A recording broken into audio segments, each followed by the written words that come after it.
칠레 탄광에서 구출된 33인의 이야기라는 영화가 있습니다. 실제 사건을 다룬 영화죠. 2010년 8월 5일 칠레 사무세 광산이 붕괴하면서 작업 중이던 광부 33명이 지하 700m 갱도에 매몰되게 되었습니다. 광부들은 온도가 32도, 습도가 95도의 이 환경에서 단 3일간의 분량의 물과 식량으로 버티며 애타게 구조를 기다렸습니다. 칠레 정부는 즉각 구조대를 편성했고 매몰 17일 만에 광부들의 전원 생존 사실을 알게 되었습니다. 전 세계가 구조하기 위하여 도움의 손길을 이어갔고 사람들의 응원에 또 힘입어 33명의 광부 전원이 매몰 69일 만에 기적같이 살아나게 되었습니다.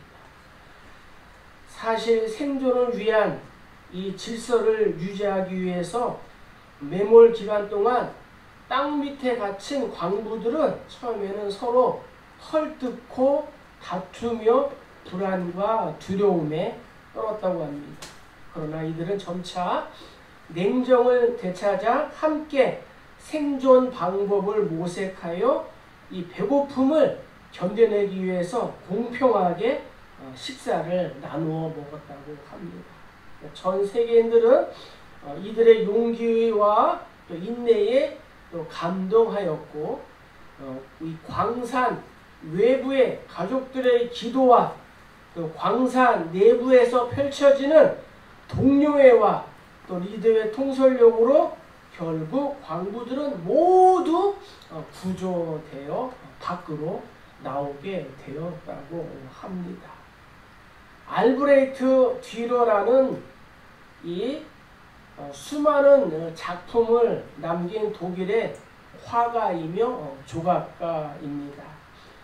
그의 대표작 중 그림 한 점이 현재도 이 박물관에 보관되고 있는데 그 그림에는 위대한 사랑과 믿음의 스토리가 담겨져 있다고 합니다. 젊은 시절 그림 공부에 뜻은 있으나 가난했던 이 듀러는 친구와 약속을 했습니다. 한 사람이 그림 공부를 하는 동안 다른 한 사람은 일을 해서 학비를 돕기로 한 것입니다. 듀러가 먼저 공부를 했습니다. 어느 정도 명성을 얻게 되자 이제 친구를 공부시키기 위해서 찾아갔습니다.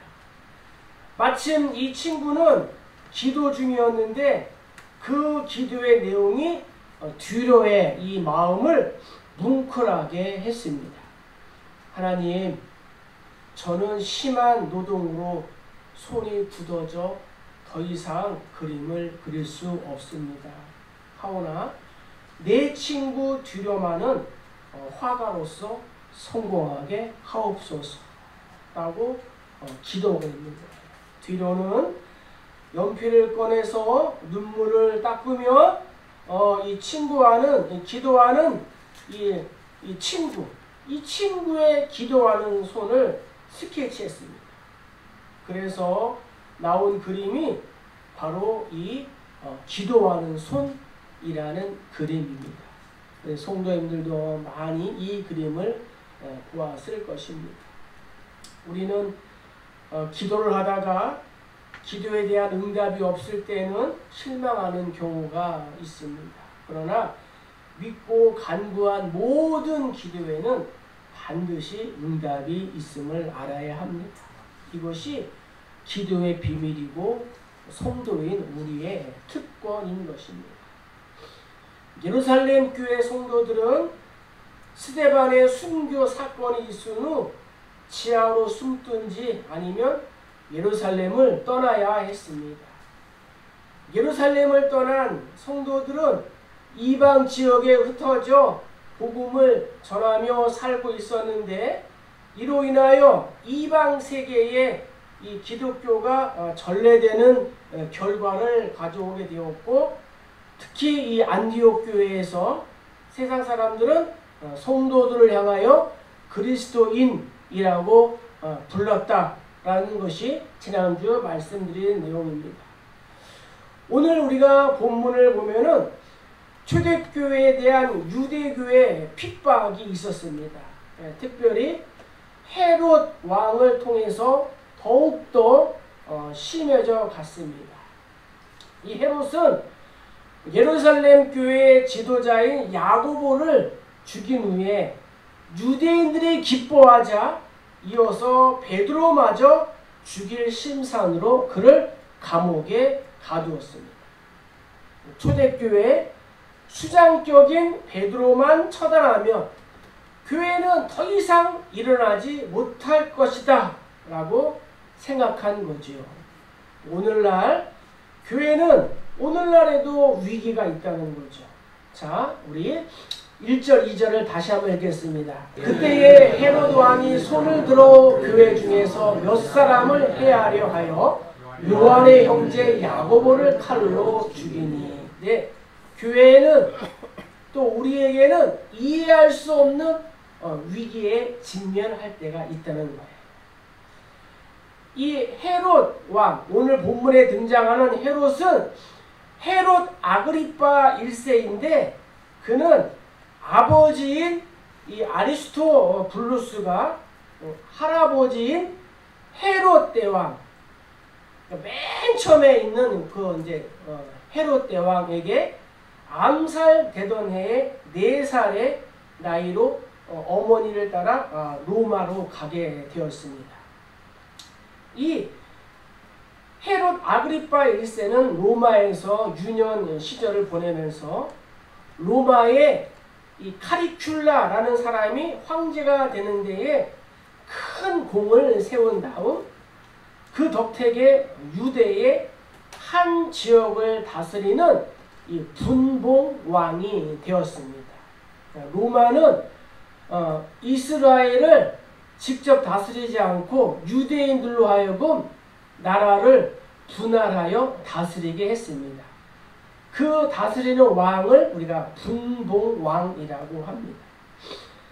헤롯은 왕이 된 후에 유대 백성들의 인기를 끌기 위해서 유대교회에서 박해하는 또 반대하는 이 교회를 핍박하기 시작했습니다. 그래서 그 첫 번째 희생자가 바로 야고보였습니다. 야고보는 정치적인 희생양으로 순교를 당하게 되었습니다. 헤롯이 자신의 통치 기반을 확고히 하고자 유대인의 인기를 얻으려고 야고보를 칼로 죽인 것입니다. 3절에 보니까 헤롯이 야고보를 죽인 일을 유대인들이 기뻐하였다 라고 기록하고 있습니다. 여기서 기뻐하였다 하는 것은 만족하였다는 거예요. 그러니까 헤롯이 야고보를 죽이자 유대인들이 만족했다는 거예요. 이미 기독교가 커져서 유대 사회에 대한 도전적인 세력이 되었기 때문입니다. 제사장, 바리새인, 서기관들의 입장에서 볼 때에 기독교는 아주 골치 아픈 존재였습니다. 기독교가 살아있는 한 자신들의 종교는 죽은 종교가 되고 자신들은 무능한 자가 된 것입니다. 이러한 때에 헤롯이 이렇게 나오자 잘됐다 하고 박수를 치게 된 것입니다. 헤롯은 야고보를 죽임으로 유대인의 환심을 산 뒤에 교회를 아주 잔해하려고 교회의 수장인 베드로를 옥에 가두고자 했습니다. 그리고 그는 베드로를 잡아들이는 날로 무교절을 택했습니다. 왜냐하면 이 무교절은 유월절로 이스라엘이 애굽에서 해방된 그러한 절기입니다. 이 무교절에는 많은 순례객들이 예루살렘에 모이기 때문이었습니다. 그래서 많은 사람이 모이는 이 무교절에 베드로를 잡아들여서 유대인들로 하여금 자신을 지지할 수 있는 결정적인 기회로 삼은 것입니다. 이처럼 헤롯은 자신의 정치적인 목적을 달성하기 위하여 철저하고도 비열한 계획을 가지고 베드로를 체포하여 감옥에 가두었던 것입니다. 이런 상황에서 베드로가 빠져나온다는 것은 정말 불가능한 일이었습니다. 게다가 만일 이 베드로마저 죽임을 당하게 된다면 초대교회는 더 이상 일어설 수 없었을 것입니다. 그러므로 당시 교회로서 이 베드로의 투옥 사건은 심각한 교회의 위기였던 것이었어요. 우리도 삶을 살아가다 보면은 때로는 개인적으로, 가정적으로, 혹은 교회적으로나 국가적으로 커다란 위기를 만날 때가 있습니다.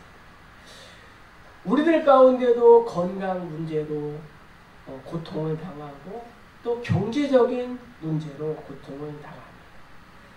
또한 현대 사회의 큰 위기 중에 하나는 가정의 파괴라고 합니다.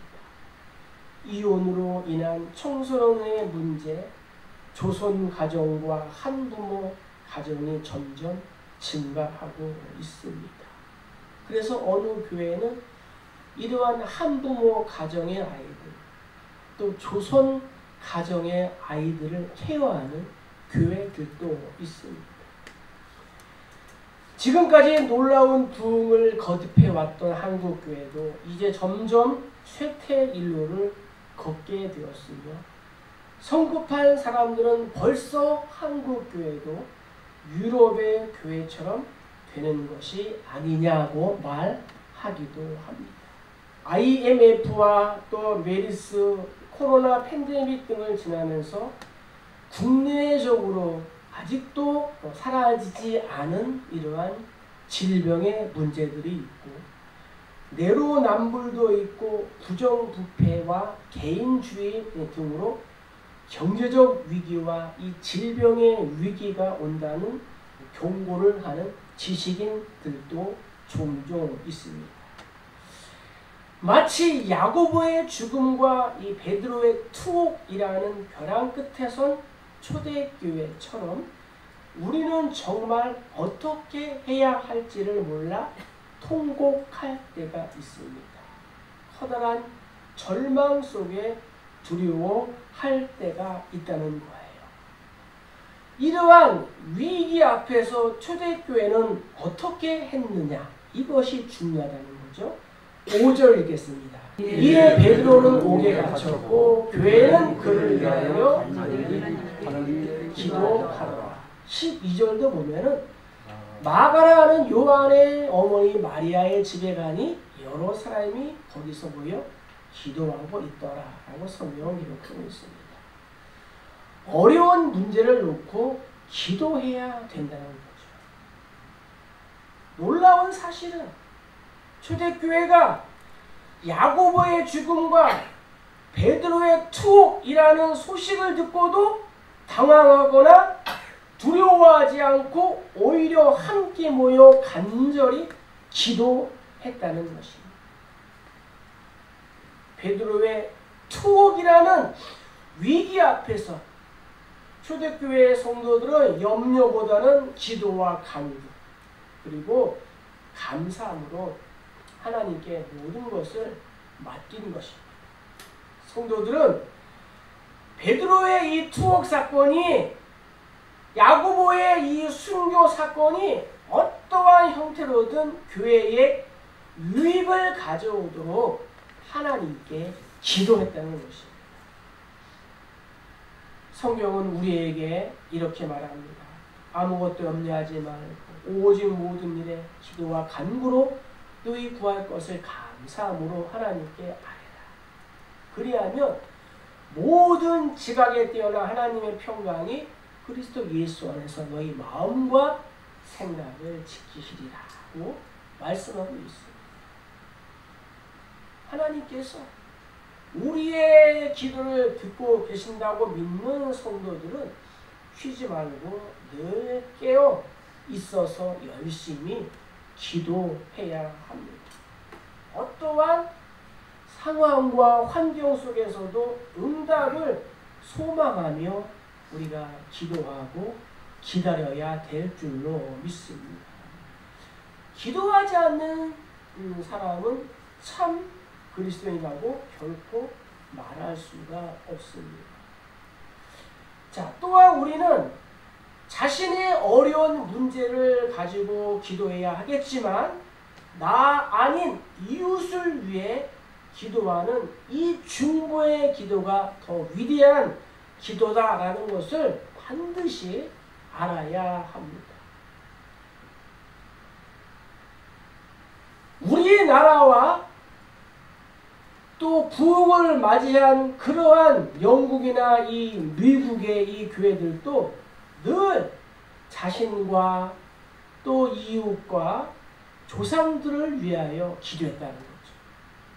특별히 느헤미야는 이스라엘 자손이 성문에 다 모여서 굵은 베옷을 입고 티끌을 무릅쓰고 이방 사람들과 절교하고 서서 자기의 죄와 조상들의 허물을 자복했다라고 성경은 기록하고 있습니다.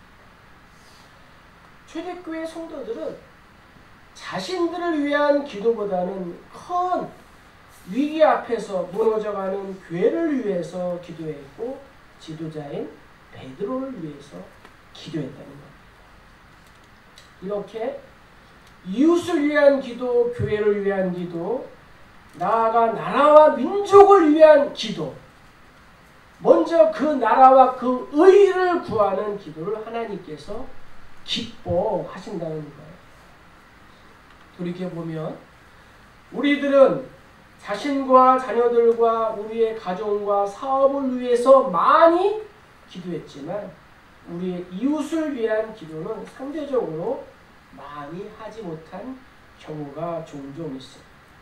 그러나 비록 이제까지는 그렇게 살아왔다고 할지라도 이제부터는 우리의 마음을 열고 이웃을 위해서 기도해야 될 줄로 믿습니다.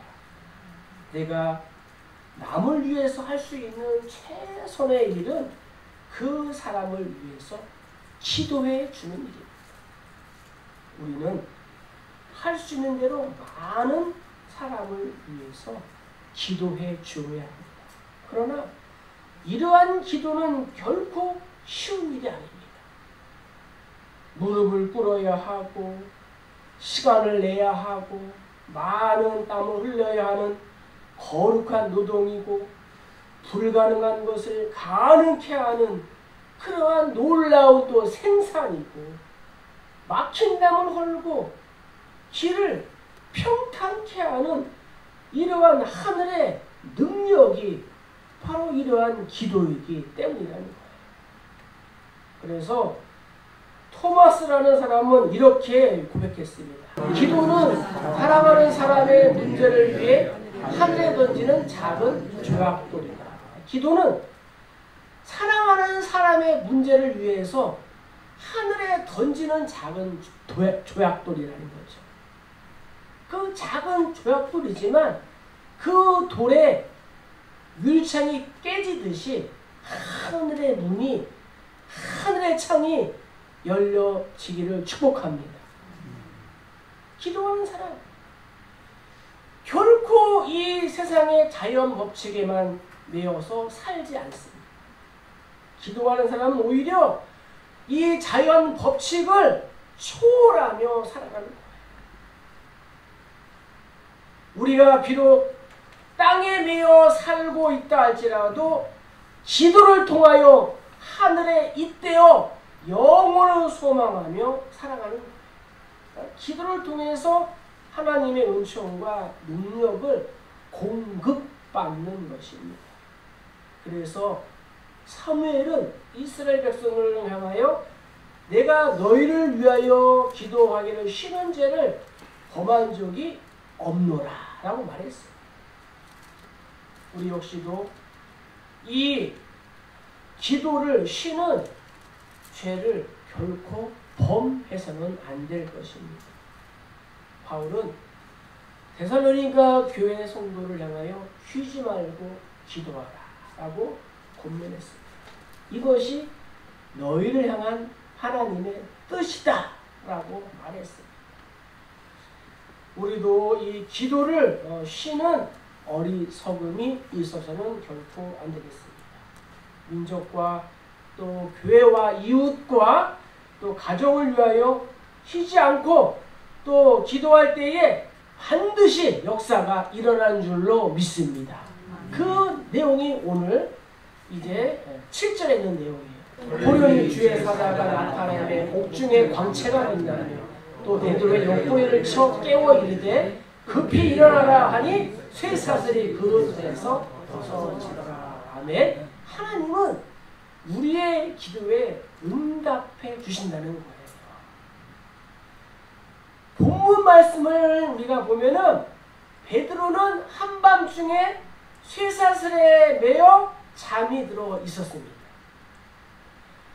몇 시간 후면은 이제 날이 밝으면 죽을 사람인데 6절에 보니까 두 군인 틈에서 잠자더라 라고 하고 있어요. 아마도 주께서 이 베드로를 평안하게 잠자게 하신 것 같습니다. 앉아있다면, 잠을 안 잔다면 불안하고 고통스러울 테니까 주께서 평안하게 자도록 해 주신 거예요. 그래서 베드로는 이렇게 고백합니다. 부당하게 고난을 받아도 하나님을 생각함으로 슬픔을 참으면 이는 아름다우나 죄가 있어 매를 받고 참으면 무슨 칭찬이 있으리요? 그러나 선을 행함으로 고난을 받고 참으면 이는 하나님 앞에 아름다우니라. 이를 위하여 너희가 부르심을 받았으니 그리스도도 너희를 위하여 고난을 받으사 너희에게 본을 끼쳐 그 자취를 따라오게 하셨느니라. 아멘. 베드로는 자신의 감옥에 갇힌 사건을 통하여 베드로 전서에서 이렇게 얘기하는 거예요. 고난에는 세 가지가 있다는 거예요. 이런 거예요. 첫째는 애매한 고난, 억울하고 애매한 고난. 성도님들, 이 억울하고 애매한 고난을 당하게 있지 않습니까? 도대체 왜 내가 이러한 고난을 당하는지 모르겠다. 그런데 고난 때에 하나님을 생각하고 참으면 은혜가 된다는 거예요. 두 번째는 죄가 있어서 당하는 고난. 이때는 베드로는 뭐라 그래요? 회개를 해야 한다는 거죠. 죄가 있어서 당하는 고난 때에는 회개해야 된다. 세 번째, 선을 행함으로 자원해서 당하는 고난이 있다는 거예요. 이때는 기뻐하라는 거예요. 자원해서 선을 행하기 위해서 그리스도의 본을 따라서 그리스도를 사랑하는 마음에서 당하는 고난이다 하면은 샬롬이라는 거예요. 어느 때, 어느 장소에서 당해도 샬롬, 평안할 수 있다는 거예요. 여기에 진정한 평안이 있음을 기억하시기를 축복합니다. 우리 성도는 이 세 가지 고난 중에 다 속해 있는 거예요. 이 중에 하나가 있는 거예요. 하나님께서 뭐라고 했습니까? 하나님이 그 사랑하는 자에게는 잠을 주시는도다. 베드로는 감옥에서도 평안하게 잠을 잤다는 거예요. 그때 갑자기 주의 천사가 나타났어요. 베드로의 옆구리를 치면서 급히 일어나라 고 합니다. 또 그를 묶고 있던 쇠사슬이 저절로 손에서 벗어졌습니다. 천사는 베드로를 데리고 옥에서 빠져나갔습니다. 초자연적인 기적의 역사가 일어나는 것입니다. 하나님께서 비상 간섭하시는 것입니다. 바울과 실라가 기도할 때에 빌립보 감옥의 문이 열린 것처럼 이 천사가 이 감옥의 문을 여는 거예요. 베드로는 생시인 줄을 알지 못하고 내가 환상을 보는가 이렇게 고백했어요. 애굽에 종살이하던 이스라엘 민족을 하나님의 종 모세를 통하여 바로의 수중에서 건져내시 하나님의 인도로 홍해 바다를 건넌 것처럼 하나님은 천사를 통하여 베드로를 옥에서 건져내시고 그를 인도하여 탈출하게 하시는 것입니다. 어떠한 환경과 또 문제와 상황이 나에게 온다 할지라도 간절히 기도하며 하나님께 나아갈 때 하나님은 우리의 기도를 결코 외면하지 않으시고 반드시 우리를 그 어려움 가운데서 건져내실 줄로 믿습니다. 우리가 전심으로 기도할 때 모든 고난이 물러가 또 고난 가운데서도 감당할 수 있는 능력을 주시고 하나님의 놀라운 은혜와 평강이 우리의 가정과 교회와 나라와 민족 위에 임하게 될 줄로 믿습니다. 한편 베드로는 자기 마음대로 탈출하지 않았습니다. 자기 마음대로 도망가지 않았습니다. 하나님이 보내신 천사의 인도하심을 받아 감옥에서 나오게 되었다는 거예요.